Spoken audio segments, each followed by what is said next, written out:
इस लेसन में हम बात करने वाले हैं शॉपिफाई ट्रांसफ़र्स की कि शॉपिफाई ट्रांसफ़र्स क्या होता है और उससे हमें क्या बेनिफिट्स मिलते हैं या क्या आसानियाँ होती हैं, वो हम सब इस लेसन में डिस्कस करेंगे। तो सबसे पहली चीज़, आप प्रोडक्ट्स के सेक्शन में आ जाएं और यहाँ पर आपको ट्रांसफ़र्स का ये ऑप्शन मिलेगा। इससे पिछले लेसन में मैं आपको इन्वेंट्री बता चुका हूँ, यहाँ पर हम अपनी इन्वेंट्री को हैंडल करते हैं। ठीक है, हमारे जितने भी प्रोडक्ट्स होते हैं उसमें कितने प्रोडक्ट्स अवेलेबल हैं और कितने आने हैं वो सब हम हैंडल करते हैं। तो उसी से रिलेटेड ये ट्रांसफर है। यहाँ पर हम हैंडल करते हैं कि हमारे जो सप्लायर्स हैं, जाहिर सी बात है जब हमारा ई कॉमर्स स्टोर होता है तो मुख्तलिफ सप्लायर्स होते हैं, उनसे हम ऑर्डर किया हुआ होता है हमने अपने मुख्तलिफ प्रोडक्ट जो हमारे कम होते हैं स्टॉक के अंदर। तो अब हम यहाँ से उन सारे सप्लायर से उसकी हर प्रोडक्ट की क्वांटिटी को मैनेज कर सकते हैं यहाँ से कि कितने हमारे जो प्रोडक्ट्स हैं वो आने वाले हैं और हमारे किस डेस्टिनेशन में, किस वेयर हाउस में आने वाले हैं, अगर हमारे एक से ज़्यादा लोकेशन है।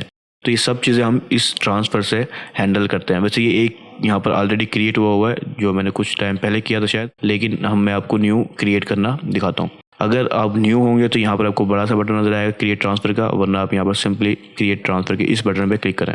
अब यहाँ पर आप ओरिजिन सेलेक्ट कर सकते हैं जहाँ से आपका जो है ना पार्सल, यानी कि आपको जो सप्लायर है, आपके जो प्रोडक्ट है वो आने हैं, वो ओरिजिन यहाँ से सिलेक्ट कर सकते हैं।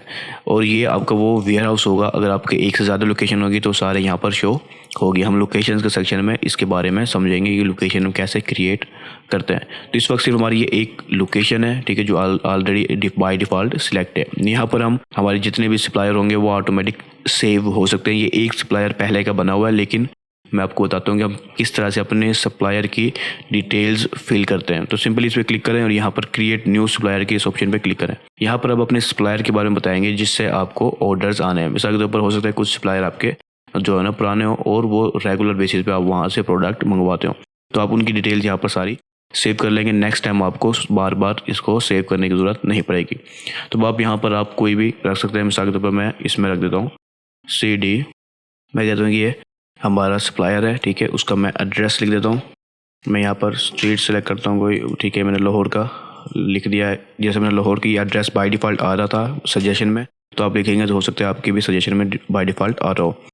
तो लाहौर सिटी हमने सेलेक्ट कर ली। पोस्टल कोड मैं नहीं डाल रहा, अगर आपको पता हो अपार्टमेंट वगैरह और पोस्टल कोड वो आप डाल सकते हैं। प्लस आप यहाँ पर कॉन्टैक्ट नेम भी डाल सकते हैं, जो आपके सप्लायर से आप कॉन्टैक्ट करते हैं उसका क्या नाम है, ईमेल एड्रेस और फ़ोन नंबर भी डाल सकते हैं, उसे फिर आप सेव कर दें। अभी आपका न्यू सप्लायर क्रिएट हो गया। नेक्स्ट टाइम आप इन दोनों सप्लायर में से किसी को भी सिलेक्ट कर सकते हैं। तो अभी ये वो सप्लायर है, हो सकता है आपका चाइना में ये सप्लायर हो, तो आप वो सेम सब कुछ यहाँ पर डाल सकते हैं। तो जितने भी सप्लायर है आप सारे यहाँ पर क्रिएट कर सकते हैं जहाँ से आप अपने प्रोडक्ट को मंगवाते हैं। ठीक है, अभी जो भी सप्लायर होगा आप उसे सिलेक्ट करेंगे, प्लस अब आप अपने प्रोडक्ट्स को ऐड करेंगे जो प्रोडक्ट्स आपके आने हैं। मिसाल के तौर पर मैं ब्राउज़ करता हूँ और मैं यहाँ से अपने कुछ प्रोडक्ट्स को खोलता हूँ, ऑल प्रोडक्ट्स में आता हूँ। ये हमारे 2 प्रोडक्ट हैं जिसकी हमारी काफ़ी सारी वेरिएशंस हैं। ठीक है, अब मैं यहाँ से कुछ जो मेरे पास आने वाली है मैंने उनको सिलेक्ट कर लेता हूँ, बाकी को रिमूव कर देता हूँ। मैंने फ़िलहाल आपको आसानी से समझाने के लिए सिर्फ 2 को सिलेक्ट किया है और मैं ऐड टू ट्रांसफ़र के बटन पर क्लिक करता हूँ।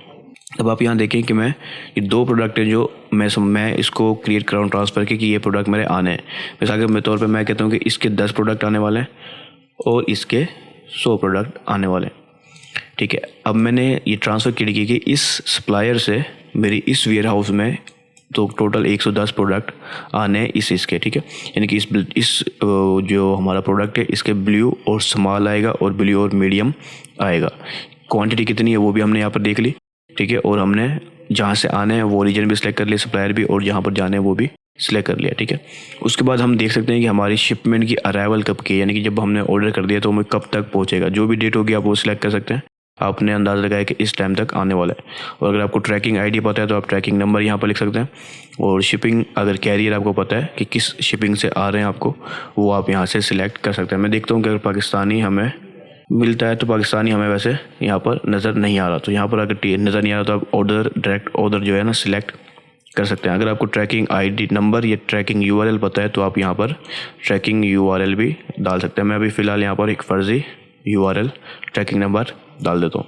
रेफरेंस नंबर अगर आप डालना चाहें आपके पास है, तो ये सारी डिटेल वो है कि जब आप अपने सप्लायर से प्रोडक्ट मंगवाएंगे तो आपके पास होंगी। अगर होंगी तो डाल देंगे, अगर नहीं होगी तो आप मैनुअली इनको क्रिएट कर सकते हैं। यहाँ पर आप टैग डाल सकते हैं जिससे आप हैंडल कर रहे हो। मिसाल के तौर पर आपने कहा कि लाहौर का सप्लायर है, जैसे हमने सेलेक्ट किया तो आपने लाहौर टैग डाल दिया। ये कोई भी टैग जो आप डालना चाहें वो आप यहाँ से ईजिली डाल सकते हैं। मैं फ़िलहाल डाले रहने देता हूँ। ठीक है, अब यहाँ देखिए कि मैंने सप्लायर ऐड कर दिया और हमने डेस्टिनेशन जो हमारा वेयर हाउस है जहाँ पर प्रोडक्ट आने हैं वो भी ऐड कर दिया। हमने प्रोडक्ट ऐड कर दिया, उसकी कितनी क्वांटिटी आनी है वो भी हमने यहाँ पर ऐड कर दी। उसके बाद कुछ डिटेल हमने और डाल दी। ठीक है, अब मैं इसको सेव ड्राफ्ट कर देता हूँ। ठीक है, अब यहाँ पर देखें कि ये हमारी ड्राफ्ट में सेव हो गई है। यहाँ पर हमें एक टाइमलाइन मिल गई है जिससे अगर किसी किस्म की डिस्कशन होती है, आपने बात की कि ठीक है हमारे ऑर्डर पैक हो गए हैं, तो आप यहाँ पर लिख सकते हैं कि ऑर्डर। ठीक है, मैंने ये कमेंट डाला और मैंने इसे पोस्ट कर दिया। अब ये हमारे लिए ये है कि इस तारीख को, अब आपको पता होगा कि इस तारीख को वो पैक हो गया आपका ऑर्डर और शिपमेंट कंपनी को दे दिया गया है। ठीक है, आप इस तरह से अपनी पूरी टाइमलाइन मैनेज कर सकते हैं ट्रैक करते हुए कि कहाँ पर पहुँच गया, कहाँ पर पहुँच गया। इस तरह से आप सारी अपने जो प्रोडक्ट जो आने वाले हैं उनको ईजिली ट्रैक कर सकते हैं। अब आप यहाँ पर मैं इसको मार्क एज पेंडिंग कर देता हूँ कि ये अभी आने हैं, आए नहीं है, आने हैं ये प्रोडक्ट हमारे। ठीक है, अब मैं बैक पे जाता हूँ तो आपको एक लिस्ट नज़र आ रही है। देखें ये हमें रिसीव हो चुके हैं जो हमने पहले क्रिएट किया हुआ था, और ये हमारे अभी पेंडिंग में टोटल 110 प्रोडक्ट। तो मैं इसको वक्त के साथ, जैसे आपको पता है कि एक्सपेक्टेड जनवरी 6 को है, तो अगर आपकी उस वक्त प्रोडक्ट आ जाते हैं आप चेक कर सकते हैं कि ठीक है इस प्रोडक्ट के हमारे 10 आने थे, 10 के 10 हमें रिसीव हो गए, और इसके हमारे 100 आने थे, वो 100 के 100 हमें रिसीव हो गए। अगर हो गए तो फिर आप इसको मार्क डाउन कर सकते हैं रिसीव इन्वेंट्री वो। ठीक है, इस पर आप रिसीव इन्वेंट्री पे आप क्लिक करें। यहाँ पर आपको कुछ और एक्शन मिलते हैं डुप्लीकेट बनाने का और डिलीट करने का। ठीक है, इसके अलावा आप एडिट भी कर सकते हैं दोबारा से प्रोडक्ट को, वरना आप रिसीव इन्वेंट्री पे क्लिक करें। अब आप यहाँ से हैंडल कर सकते हैं कि आपको कितने प्रोडक्ट रिसीव हो गए। मिसाल के तौर पर हमारे इस पर 10 आने थे, आप कहते हैं कि 10 नहीं आए बल्कि हमारे 9 रिसीव हुए हैं। ठीक है, या एक प्रोडक्ट कल ख़राब था, टूटा हुआ था वगैरह, कुछ भी कोई भी वजह हो सकती है, और आप इसके कहते हैं कि इसके 100 पूरे रिसीव हो गए। ठीक है, तो आप इजीली मैनेज कर सकते हैं कि आपको कितने प्रोडक्ट आपने ऑर्डर किए थे और कितने आपके पास आए हैं। तो ट्रांसफ़र से आप सब कुछ हैंडल कर सकते हैं, किस सप्लायर से कितने प्रोडक्ट आने थे, किस वेयर हाउस में जाने थे, किस टाइम तक आएंगे, क्या ट्रैकिंग नंबर है, क्या कॉन्टैक्ट नंबर है, सब कुछ आप एक ही जगह से हैंडल कर सकते हो। तो ट्रांसफ़र से मिसाल तो मैं कहता हूँ हमारे सारे प्रोडक्ट मिल गए और मैंने इसको सेव कर दिया। तो अब यहाँ पर क्या होगा कि अब आपकी जो इन्वेंट्री है, ये देखें अभी दोनों ही रिसीव में आ गए कि ठीक है हमें ये प्रोडक्ट रिसीव हो गए।